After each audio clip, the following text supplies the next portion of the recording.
Thank you for joining me today for Montclair Tabernacle's Adult Sunday School class. We've been doing a survey of the Old Testament.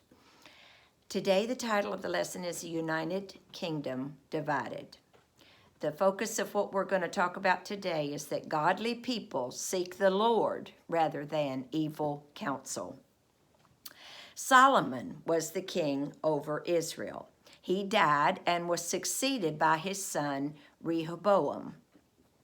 The leaders of Israel came to Rehoboam and asked him to lower their taxes that had been so heavy under the reign of King Solomon, his father. Rehoboam refused, and 10 of the 12 tribes of Israel left Rehoboam and made Jeroboam their king. The tribes of Judah and Benjamin and the Levitical priesthood remained loyal to Rehoboam. So the United Kingdom of Israel was split into two kingdoms, Judah and Israel. Okay, that was a little bit of an overview. Now the outline, 3 points. Evil counsel divides the kingdom, divided loyalties, and then the downfall of Israel and Judah. Okay, have you ever thought about why earthly kingdoms do not last? Well, I think the answer to that, the reason for that, is sin, human sinfulness. Sin not only destroys individuals, it destroys families and communities and even nations. All right, the first point, evil counsel divides the kingdom. The greatest threat to the kingdom was toxic leaders within. Rehoboam was a toxic leader. Now we're going to talk about the cause of division. After the death of Solomon, Rehoboam went to Shechem for his coronation, and representatives of Israel had gathered there for the coronation of the new king. They had a request, though. Would this new king lower the high rate of taxes that they had under King Solomon? Now, this was a reasonable request, but a toxic leader doesn't listen to anybody, okay? He fails to listen to others, and he surrounds himself also with evil advisors who encourage an abuse of power.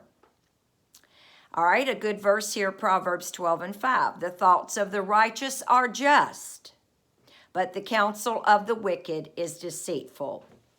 Rehoboam asked the people for 3 days to give them an answer. First, Rehoboam sought counsel from some of the older wise men of Israel, and they said, yes, honor their request, and these people will be loyal to you. But Rehoboam did not like this advice, so he asked for counsel from some of the young men that he had grown up with. They advised Rehoboam to increase the tax burden of the people and show that he was a tough and powerful king. Well, the temptation of power was too great for Rehoboam to resist. But this is a good verse right here from Psalms 1:1.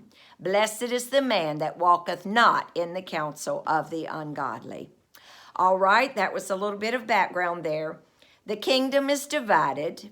Now we know the cause of division, and the kingdom was divided. 1 Kings 12, verses 13 and 14. When the leaders heard that Rehoboam would increase their taxes, 10 of the tribes rebelled and pledged their loyalty to Jeroboam, who at one time had been a high official in Solomon's government. Now let's talk about godly leadership and toxic leadership. The goal of godly leadership is justice and well-being for the people. The goal of toxic leadership is power and wealth at the expense of the people. The end of toxic leadership is always self-destruction of that toxic regime. Rehoboam rejected God's call to be a shepherd and a protector of Israel and became the wolf of Israel. Instead of peace and unity, Rehoboam's toxic leadership resulted in strife and disunity. We often say that strife and division are from the devil, but the Bible clearly states here that this was the judgment of God because of his leadership.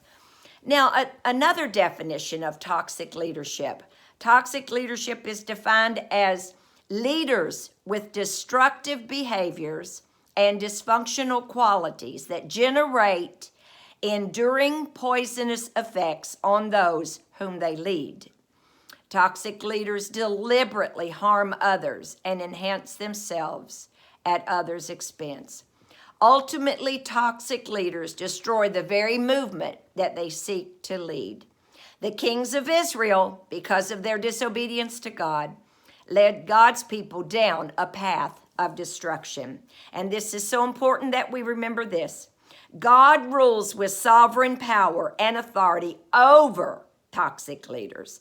He rules over sinful deeds and unwise people to bring about his plan and his purpose.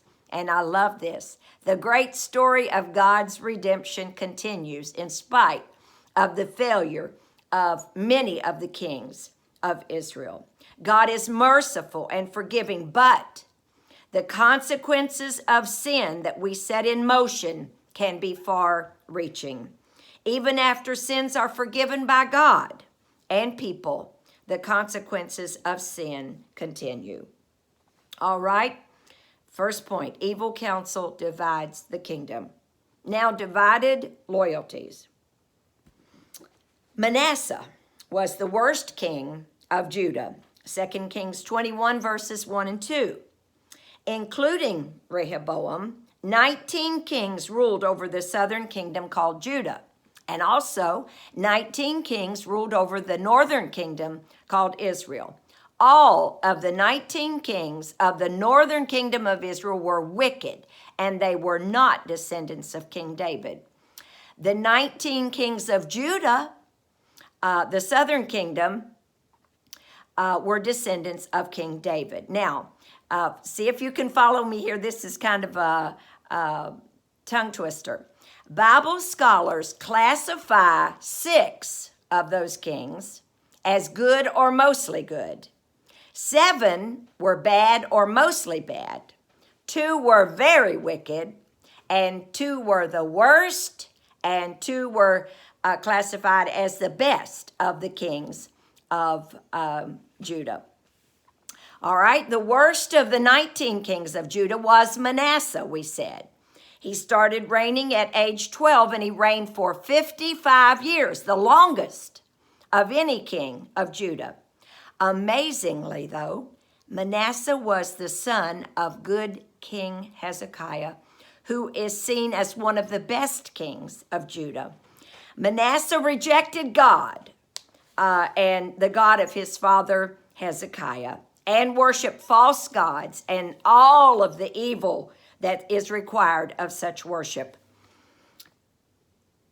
All right, let's say this. He was the epitome of an apostate, toxic leader. His was the most evil reign of all the kings. Manasseh influenced the people to worship false gods. He profaned and desecrated the temple by placing idols in it, and he blasphemed the name of God.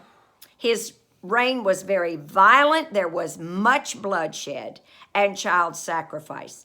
So he seduced the people into sinning with him. The doom and the judgment of Judah by God was certain. Okay? That was the worst king. Now Josiah, the best king of Israel, reigned 31 years. 2 Kings 22, verses 1 and 2, and 2 Kings chapter 23, verse 25. Now, Josiah was the grandson of the worst king, Manasseh. All right, Manasseh died, and his son Ammon became the new king of Judah. He reigned for 2 years. So together we have 57 years of idolatrous, wicked government. His wickedness and ungodliness was equal to that of his father. Judah was in bad condition spiritually and morally after 57 years of idolatrous, wicked government. Ammon's son Josiah became king of Judah at only 8 years of age.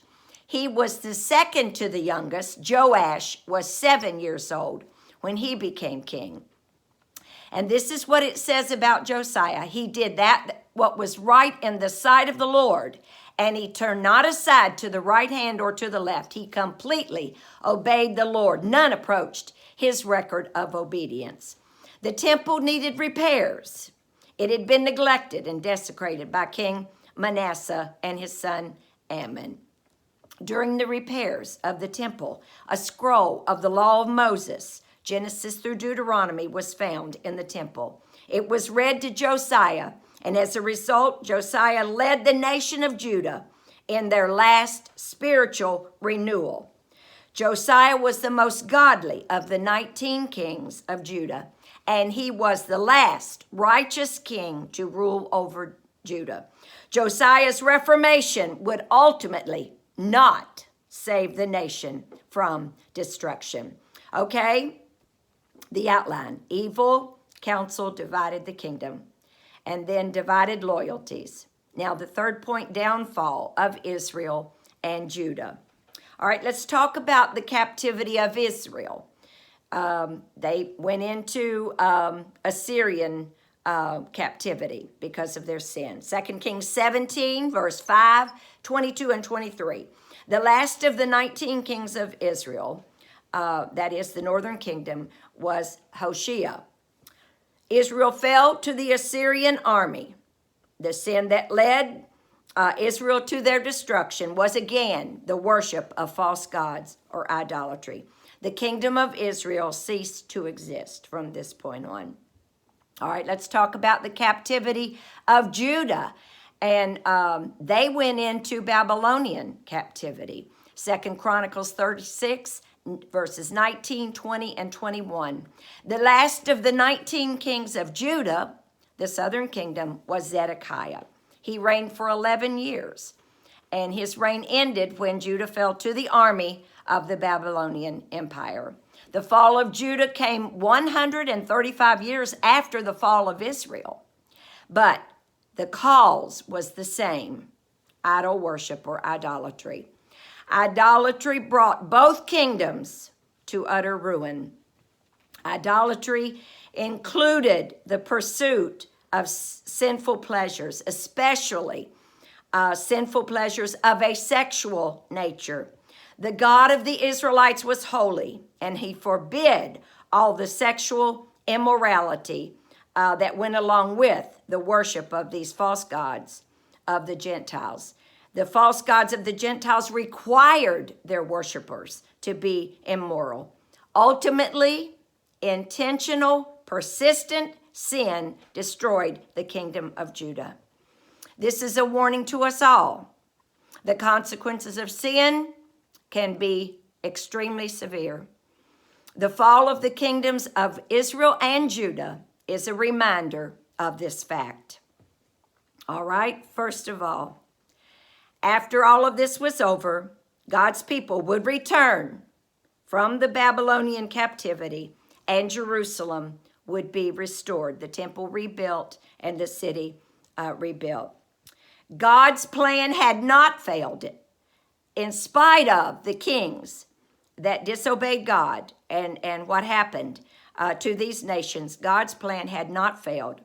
God's promise to Abraham and David would ultimately be filled, but God couldn't ignore the willful sin and disobedience of his people. The great story of God's redemption of the world through Jesus Christ continues. That's it for today. I love you. Next week, I hope that we are going to be back in the sanctuary in person having our Sunday school class, and that this will be the last time that we will meet by way of video. I love you. I miss you. Hope to see you next Sunday. Bye-bye.